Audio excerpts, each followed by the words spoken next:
So we're gonna get our pens out. We're going back to school here. We're gonna do a little grading. We're gonna grade the Kevin Stefanski hire.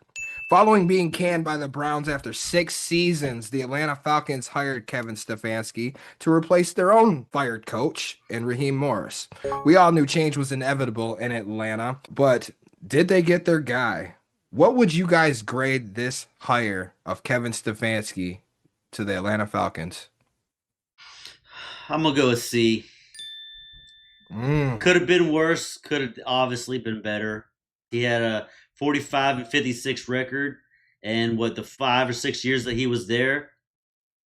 But I will kind of somewhat give him credit for because he had like 30 different quarterbacks that entire time. So it's kind of hard to build a rapport with a quarterback when you don't have a full time quarterback. But the Browns are just really a terrible team. Can't really Terrible expect to. organization.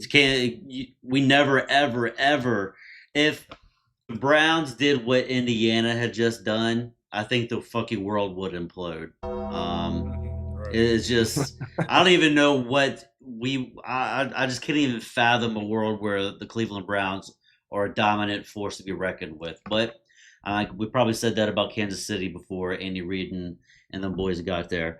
But for the Atlanta Falcons, I'm gonna give this a C. I don't think it is the worst hire that they could have gotten, but I think they could have, gotten probably someone else that's better. I will give him credit. He won Coach of the Year a couple times.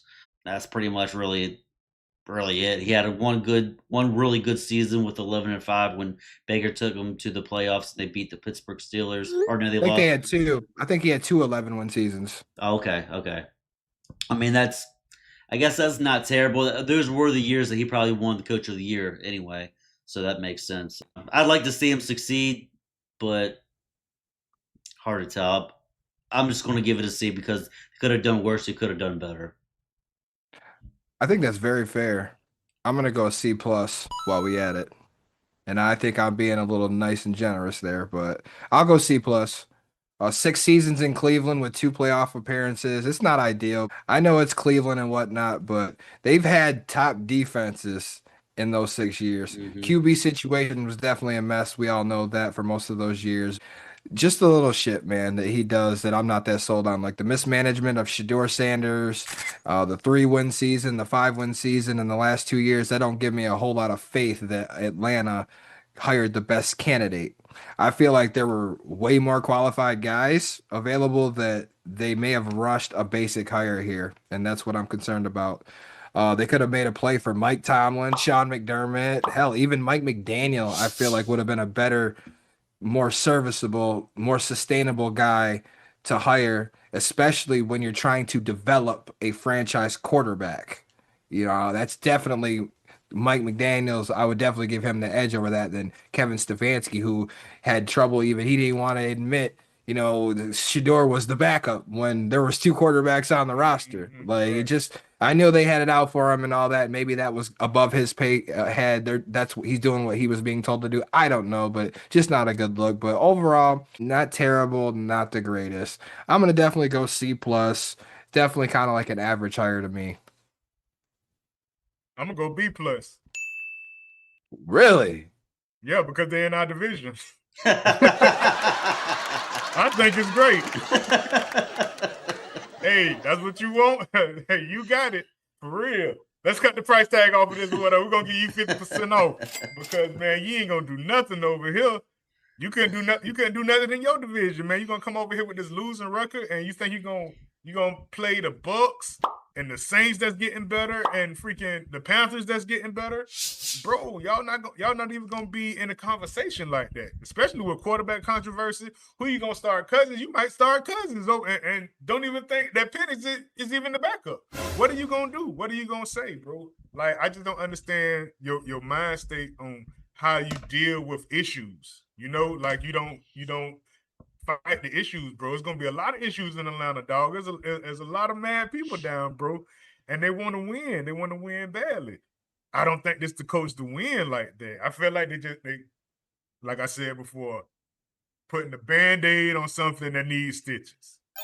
If you want to go the long road, You could have kept Mathis. You see how he had the nice streak or whatever going in, but when y'all picked him up, man, there was other people that y'all could have picked up other than Rasheed Morris. Y'all constantly making bad decisions. Y'all got Matt Ryan as the president of operations, so Yeah. probably one of his friends or something like that. Like, hey, They man, do come have on and ties, get this if I'm not job. mistaken. Yep, they Yeah, got come on and ties. come on and get this job, man. For real, we ain't got nobody that we see right now that can fill the spot. But he probably only there for like 1 or 2 years, and they're gonna try to find somebody else. It's just been like that. It's just been like that with the Falcons, man. It's just been like that with the I Falcons. almost feel like they're going to have a revolving door of quarterbacks there too, because Michael Penix can't stay healthy. Listen.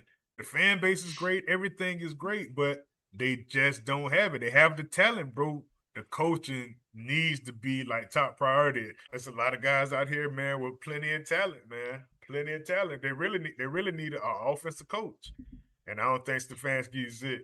I just don't think he's it. B plus, man, because hey, man, I'm a Bucks fan for life, for You real. tripping, bro. Hey, man, that's easy money. Easy money. On the contrary, I know you're excited about it being your division, but that might have a major implication in his decision because he's like, look, I'm gonna go to a division where these teams don't even have a winning record, winning the motherfucker. So I mean, I know I can win 9-10 games. I've done it in Cleveland. If I can win just one more game, then we lose. I might have a shot at winning this division and going to the playoffs. So that might have factored in his decision as well. But I'm gonna tell you what, if I'm a Falcons fan, and I got people who are Falcons fans, so listen closely, man. I'm gonna tell y'all right now, I would be nervous about my quarterback situation because, like you said, it's gonna be Cousins, it's gonna be Penix. He couldn't manage that shit in Cleveland, bro. When you had all these quarterbacks, you didn't the shit with Shador and all that. Like the mismanagement of quarterbacks is so hard for me to ignore. So the first thing you got to do is pick one. Yep. You can see how they both play. Pick one. You're the starter. You're the backup. I don't care who likes it. This is how it's going, and then go from there. Don't put Cousins out there 6 games and then throw Penix in and then revolt. You can't do that, bro. You cannot do that. So if I'm a Falcons fan, I'm slightly concerned about that. But the one good thing they did do and the smart thing is they kept Jeff Albrecht, their fucking defensive coordinator, and he knows them guys and they fucking love him. So that's good. That's good for him to not let his pride get in the way and be like, no, I'm gonna bring in my guy. And then no, you keep a guy who's been succeeding there, been standing on business defensively because Atlanta's defense has been on point for most part of the season. So that's definitely a good sign for the Falcons. But we'll see how he does, man. We'll see how he does. Wes is going C. I'm going C plus. Sam Bam says B plus. He's loving that shit. Easy money. Great to hire. Kevin Stefanski to the Falcons. Y'all love it. Great to hire. Let us know. Chime in.